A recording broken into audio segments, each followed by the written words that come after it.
like the Hulk or something like that. I'm in a job that I love, which is a massive bonus. I've got three young boys, and I was putting in my previous job, I was putting in a hell of a lot of hours. Even though I was managing director of a company, I always wanted to have something of my own. There must have been a few zeros involved in that. We just got a really good vibe off the team there. They want you to do well. It's not just about sitting back and taking royalties. Would you call it a successful business that you have right now? Yes, I would. So, Kevin Fitzpatrick, welcome to the Disenfranchised. How are you doing today? Doing great, Ed. Thank you very much. Good, I'm glad to hear it. And I know from the accent and things, you're up in Scotland, is that right? Yes, sunny Scotland, yes. Fantastic. Whereabouts? Our office is based in Airdrie. So Airdrie's kind of halfway between Glasgow and Edinburgh. Oh, okay. Yeah, so on that kind of central belt, isn't it? I Yeah. think that's how it's referred to. Yeah, central belt. Fantastic. Excellent. So, Kevin, let's jump straight into the questions. And my first question, as always, is what was your first job? My first job, I studied engineering, and my first job I actually did CAD, so computer aided design, and I worked for a company who did steel profiles. So Okay. basically, the client would request certain components, and I would draw them up, and they would be basically burned from a plate, so a profile burner. I moved from the CAD side onto sales, Okay. and it was pretty good because I knew the kind of technical side as well. So it was a lot of kind of technical selling. And then I moved from profiling plates to a bar, a steel stock holder that stocked steel bar. And then I became the sales manager and then general manager. And then I moved to a company which I then became MD, and we were supplying mainly steel components into the oil and gas sector, amongst other sectors, but mainly the oil and gas. Fantastic. So I've actually done a little bit of recruiting in the steel industry, only kind of for some small scale companies, and having that technical knowledge combined with the sales ability, you must have been quite popular in the industry and had a few people trying to find you or trying to get you Yeah, entice you into their company. I don't know about that. Yeah, I mean, we latterly we actually put in our own heat treatment facility in my previous company, and that was some piece of kit. It was really very advanced. So basically, what we would do, I don't know if you know anything about heat treatment, but we would take A little. steel components and put them in a furnace and basically heat the components up.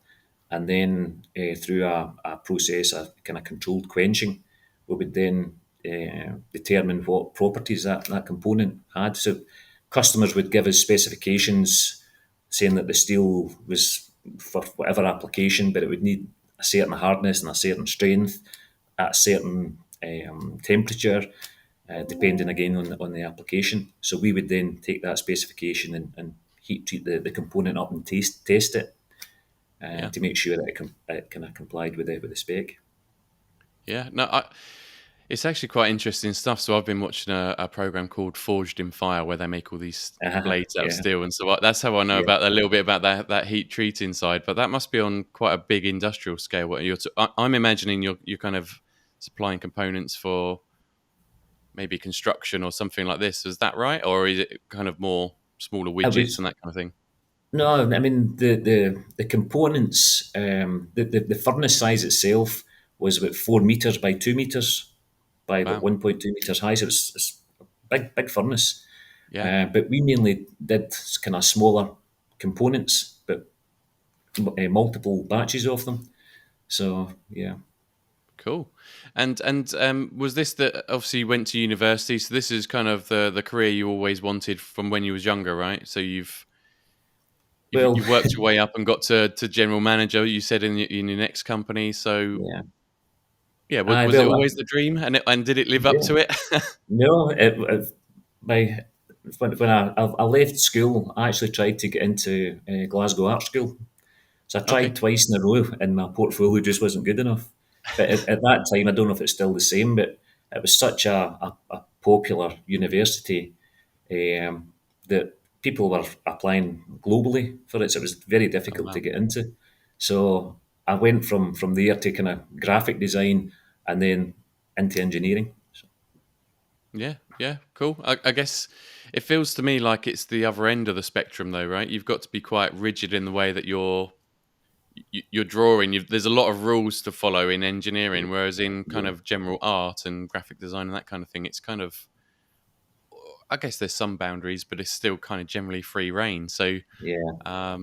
did you enjoy it? I guess is what I'm getting at. Yeah, no, I thoroughly enjoy it. And when you've done some kind of design work and you actually see like the end product, it's quite rewarding when you see it. So some of the machined items is just unbelievable. The skill of the machinists is just incredible. Cool. So then you said you moved into a company that supplied into the oil and gas industry. So what sort of projects were you working on for that industry? Well, we mainly supplied projects, and our contacts were based in Aberdeen, essentially, northeast of Scotland. Yeah. But the projects, even though the project lead were there, it was based there, these projects were going globally. So we supplied into the Gulf of Mexico, supplied Africa, we supplied basically globally. So, and they were big projects. Yeah. So were these things like offshore platforms Yes, or or the vessels that are going out to the platforms, or so is bits and pieces to go towards building those platforms? yes, yeah. So we supplied components, say valves, things like gearing, things like that. So components that basically went onto the platforms. Yeah, wow. And knowing the oil and gas industry like I did, recruiting for it for a while, there must have been a few zeros involved in in that. So the company you worked for must, to be at that kind of senior level, must have been a lot of responsibility on your shoulders. It was. I mean, the going back to like the specifications that the customers provide you with that you need to strictly adhere to. It's depending on the application of what component it is. It can be very dangerous. You've got a lot of responsibility to make sure that you're providing a component that's fit for purpose. So it is. Yeah, It's a big responsibility. yeah. Well, those projects you're talking about, Gulf of Mexico and things like that. I know that that tens, if not hundreds of billions, some of these projects, right? The scale of them. So if one component delays, is not Yeah, turns up and it's not quite right, there's a lot of people that are involved in those projects and a lot of cost that company has to swallow, and that then could seriously damage the reputation of the business. So yeah, I think that's quite a high pressure job that you're in. So is that kind of your final job before you joined the Tezlom brand, or yes, yeah, yeah? So how, when, and why did that kind of happen? So what I know you're now in business with your wife Carol, yeah. but yeah, talk me about that. Talk me through that transition into to you now getting to the point where you're with Tezlom. Right, okay. Well, Carol, she was a learning disability nurse. So she basically had that kind of background, a healthcare background. And I've always wanted, even though I was managing director of a company, I always wanted to have something of my own. Uh, so with Carol's knowledge of the healthcare and I kind of know how a business works, it was seemed a good fit. So that's how we decided and stumbled upon Tesla. So Fantastic. So when did you start the business? we started 5 years ago. Okay. Started in 2017. I was I'm still kind of working at my previous job, and I was still doing like the kind of account side and doing the books, the exciting part of business. And then I've came on full time just in January this year. All So right. Okay. Yeah. So when you decided to go with the Tezlon brand, or what it used to be known as, what was the decision making process like? And were you actually looking for recruitment business at that time, or a healthcare recruitment business. What what was your But ideal company you're looking to set up? see, we were looking at a number of different things, but we kept kind of going back to the healthcare recruitment. The reason why we chose Tezlom, or 24/7 professional health at that time, was we just got a really good vibe of the team there. We went down, we spoke to other franchisees, and we just got a good vibe from the full team. Ryan, who basically kind of he met with us when we went down to head office. He was just fantastic, and I think the thing that kind of differs from I would suggest a lot of franchisors out there is they've really got a genuine kind of they want you to do well. It's not just about sitting back and taking royalties. It's not that at all. They genuinely want you to do well, and that vibe just came across really kind of strongly. So we decided to go with Tesla. Excellent. Well, I've heard that a lot about Ryan and his team, and I think that is a massive differentiator for people when making a decision. And I know him pretty well, and know the effort that he puts in and the care that he Yeah, has is all genuine, and he works hard. But for you in that decision making process, though, I. I think there's got to be something else that the numbers must back it up, right? So looking at it purely from a business perspective, especially because you're kind of perhaps the business side of you yeah. two as a couple. Um, yeah, how did it stack up to what your expectations were of what was achievable for a recruitment business? Yeah. I mean, I looked at the numbers, and they did at that time. Um, they had like an example of what you could make with the amount of hours that they would put through on a weekly basis, and it did. It stacked up, and I scrutinised it a fair bit, as you can imagine. Um, and it does. I mean, it's if you put the hours in and you get the hours, it's a decent business. Fantastic. And what were you two looking for at that moment in time? Because you say you kind of wanted your own business, but normally I found there's normally another motivation there. People want to work from home, or to get more hours with family, or increase their earnings, whatever it may be. What was your kind of drivers at that point in time? I think you've named them all. Definitely spending a bit more time with the family. We've got three young boys, and I was putting in my previous job. I was putting in a hell of a lot of hours. Don't get me wrong. We still work pretty hard, but it's fantastic being able to do like I do the school run, pick the boys up and drop them off at school. Um, and it's fantastic. But they don't. People, maybe your neighbours will say, "Oh, look, he's living the life of Riley here," but they don't see you because you're doing payroll on a Sunday evening, and it's like it's a good it's a nice balance that we've got now. So Yeah, that's it, isn't it? I don't think work-life balance is just you work less hours, is it? You just change and decide when you work to yeah. achieve the task that you need to for that day, that week, or whatever it may be. So yeah, no, that's cool. That's really nice. And was that achievable in your first kind of 6 months to have that kind of balance in place, or have you had to wait sort of 1 year, 2 years down the line to achieve that? Well, to start with, I wasn't in the business for the first few years, so Carol was putting in a lot of hours. It's the nature of this business is there's a lot of compliance, a lot of admin work.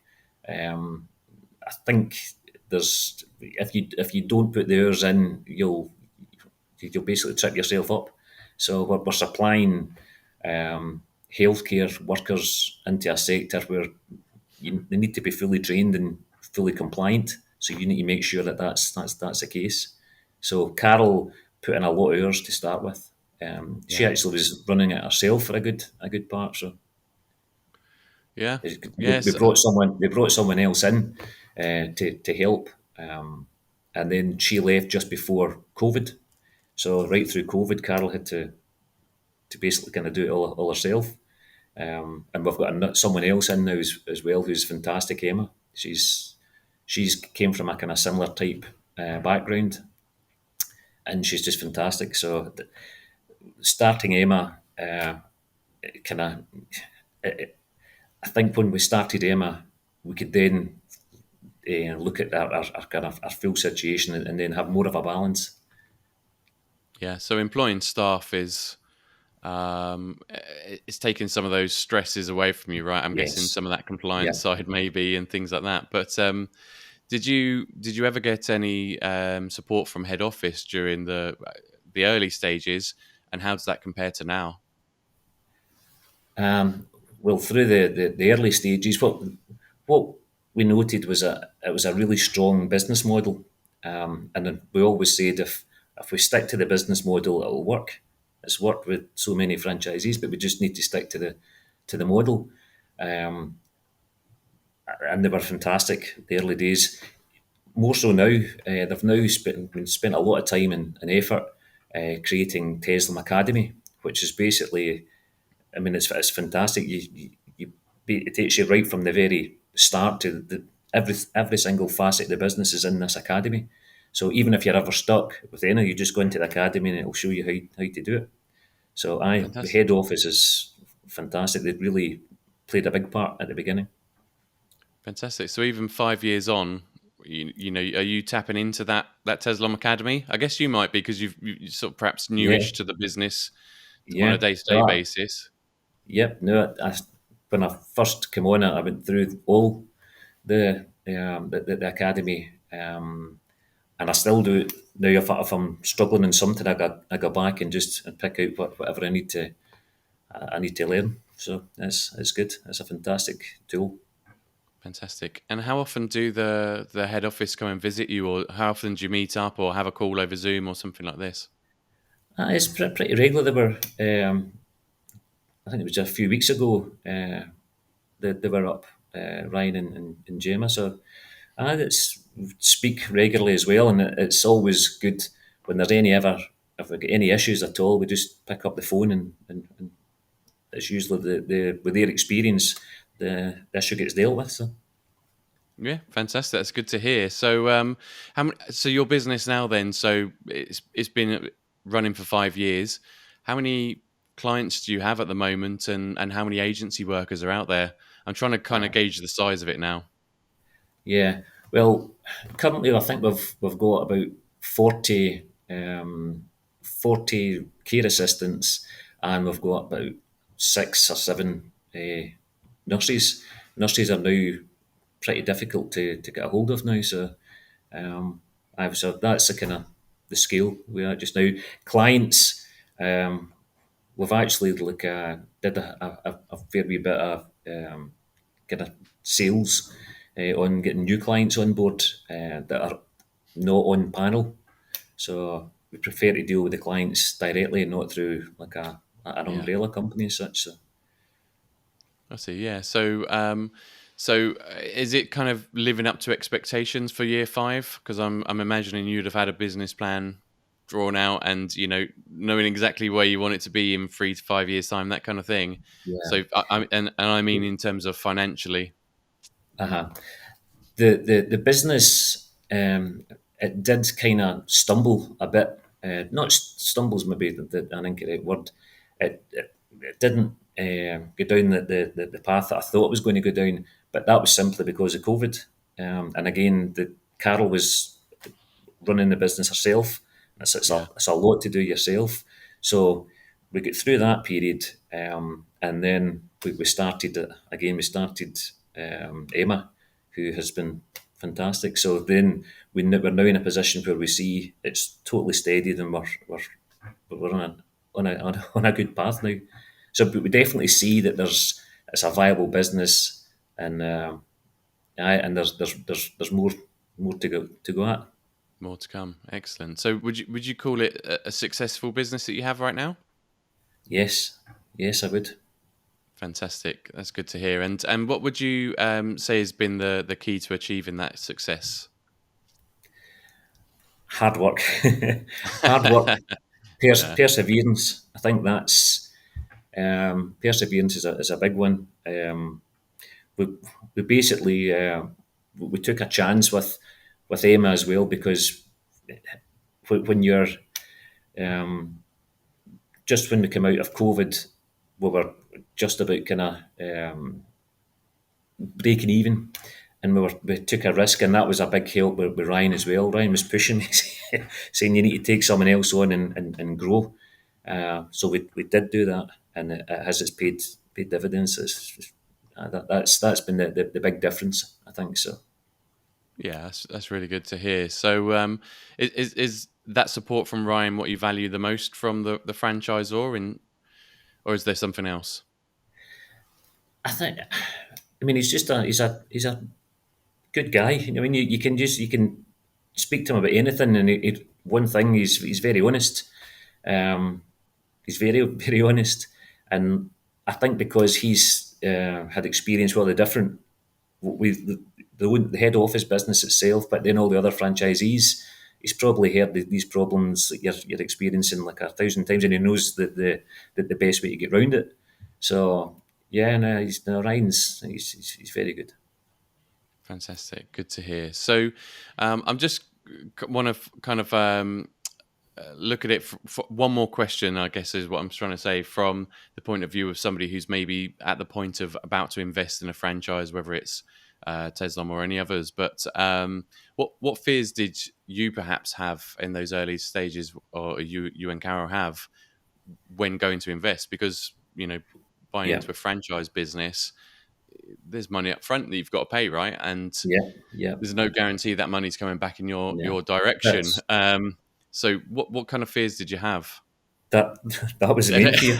No, it's a big investment. You can't go into it lightly. You've got to really do your research, and you've got to have, again, it's going back to patience and persistence. You just need to persist. And when Carol moved into her first office, I got her a little picture that says persistence over everything else. It's persistence. You just need to keep going, even though you've a bad day or whatever. You just keep going, and you'll get there. Yeah, no, it's good advice, definitely. And yeah, I think it's difficult, isn't it? Right, the money side of things, trying to invest, trying to justify investing that amount of money, but I guess it goes towards all the various support that you get along the way, and that's and the blueprint, I guess, so that you've got something to follow. Do you think, was at that point in time, was there any other or any thoughts in your mind to maybe set up something without going through a franchise, and why didn't you go down that route? I think, especially in healthcare, that there is a lot of legislation where head office keeps you right up to speed with that. I think you could easily trip yourself up if you tried to do it from scratch. If I was in that sector and knew the pitfalls, I maybe would have started something up without going through the franchise. However, I knew that I liked the business model. I knew it worked. The history, franchisees been successful.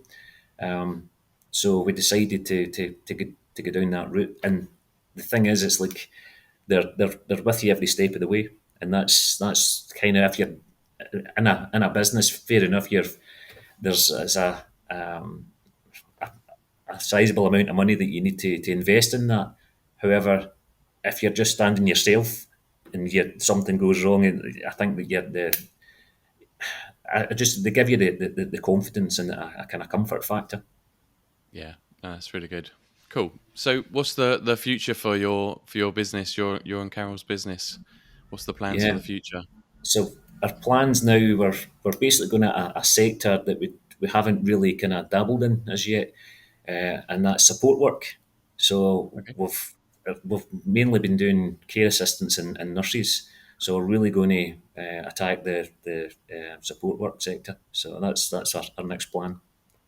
Fantastic. And there's, from what I've seen, quite a market for it out there at the moment, isn't there? Yeah. And definitely, yeah. It's going to be a challenge for you trying to find the people, I guess. Well, that's it. Everybody's looking for them. Yeah. Fantastic. Well, look, let's move on to kind of my final three questions then, and the first of those is, I'm interested to find if there's any funny, strange, or weird stories that you've had in your career that you're happy to share. Uh, I've probably the weirdest thing that's happened to me when I was working on the CAD. My brother was working with me in the same company. He was out. He was just like just had left universities. He was basically out helping, just gaining experience. So he was out kind of labouring for the guys doing the profiling. And as you can imagine, the steel plate is really heavy plates. So his job was to take the remnant plates, the kind of scrap metal, and he was putting it on a sack barrow, a trolley. Yeah. Yeah. And he'd put too much of these kind of offcuts on this trolley, so it was too heavy for him. And when he kicked it to roll it away, it just come right down on top of his legs. So he let out this absolute scream, and I was in the office, and I heard it, and I knew it was him straight away. And so I ran out, and there was three guys over him trying to lift this trolley off, and they were trying to put wood under it to try and purchase the trolley off. They couldn't get Yeah. near it; it was so heavy. And I don't know if you've ever heard of these things that happen to people that's in car accidents, rip car doors off and stuff like that. But I just went up to the trolley and just lifted it and Whoa, really? threw it in it. So and like he managed to get it off him, and he was fine. But it was like it was one of these things like the Hulk or something like that. But it was a strange experience. We still talk about it to this day. Yeah, Wow. So you reckon it's just probably the adrenaline sort of that is pumps you up to adrenaline, that level? sheer adrenaline. Yeah, sheer Wow. adrenaline. Yeah, I mean that must have been so painful for him. I'm imagining the weight of it's Yeah, pretty immense if it's knocked him over, by hitting into his legs. So a lot of the time, if that sort of happens, it hits someone's shins, it rolls away, doesn't it? uh, But for it to knock him down and pin him down, it was that's just going to be heavy weight. pinned him to the ground. And as I say, there were three kind of burly guys trying to get it off and couldn't budge it. It's a strange event. Wow, yeah, that's weird. I was wondering which direction this was going in because it sounded quite quite horrific at one point. Yeah, no, I like that. That's pretty cool. And it reminded me to ask you actually because you kind of referring back to that first job and what you were wanting to do was something a bit more kind of creative. Do you feel like you've got something creative in your role today? Definitely. One of the biggest things I enjoy about my kind of role now is you're helping people. It's fantastic. It's like you're genuinely helping both the workers and the people in the homes. You're genuinely helping people, and you come to work and you just feel good about it. It's a good feeling. Yeah. Oh, that's awesome. Excellent. So, on to my second question then, and it might well be the same story, but what's your proudest or most inspiring moment in your career? I don't know. Probably where I'm at just now. I mean, I think um, I'm in a job that I love, which is a massive bonus. It's doing something that I really enjoy. I'm spending time with my wife, and I've got time with my family. So I've kind of my background has been I've been putting in a lot of hours, coming home late, and kind of sometimes you miss the kids growing up. They're in bed by the time I get in. So it's like now I'm at a stage in my life where I'm really enjoying my work and really enjoying my family life. So Fantastic, and that's really interesting because I think a lot of people would think getting to general manager, director, CEO, that's a moment to be proud of in someone's career, but um, that's not the proudest one that you're saying. It's what you're doing now. So, what is it that you love about the work? So, not necessarily the stuff outside of that, but what is it you love about the work? as I touched on before, it's helping people. You come out of the Yeah, office, and the other thing is it's quite humbling hearing other people's stories when they come in for interview, and you just it puts things into perspective. It's it's very humbling. yeah, So well, that that's really cool. dealing with the people and helping people. That's what I like about the work. Excellent. So that's something that I think you can really be proud of. But how about inspiring? Is there something within the franchising world or your career that's inspired you? Uh, yes, I think Carol, uh, basically running the business throughout COVID herself, was very inspirational. She's done a fantastic job. And if it wasn't for her, we wouldn't be here today. So definitely, Carol. And that's won me brownie points too. Yeah, fantastic. I was thinking that, but yeah, I think perhaps we've brushed over it a little bit, sort of lightly, really. But to have a recruitment business that's continued to run in COVID times, with all the challenges that everybody's facing, just getting hold of the clients could have been really tough. Getting hold of the workers and finding people that are willing to go out there. I know myself from being in that recruitment industry, not in the healthcare sector, but yeah, it's not always easy to get hold of people, even in a non-COVID market, and Yeah, fill yeah. these positions. So to plow through, I think is fantastic, and yeah, to have it to a point where you're calling your business successful business so quickly after the end of COVID, I think is pretty awesome. So yeah, it's really good. Okay, so my final question then is, if you're speaking to somebody who is at that point where they're about to maybe invest in either Tezlom or any other brand, what would your one piece of advice be? What would you suggest they do? Research, research it. Make sure that you're picking something that you'll enjoy because you'll be doing it a lot of the hours of the day. Speak to other franchisees, speak to other people in the sector, choose a franchisor, sorry, that's got a strong business model and that you've got a connection with. Um, if you get a good vibe when you meet the person, I think it goes a long way. Yeah, fantastic. Makes a lot of sense and really good advice. So, Kevin, thank you so much for your time today. It's been a pleasure speaking with you, hearing Thanks. your journey, and learning a bit more about what you're doing today. So, yeah, thanks very much. Thanks. No worries. Bye bye. Cheers. Bye.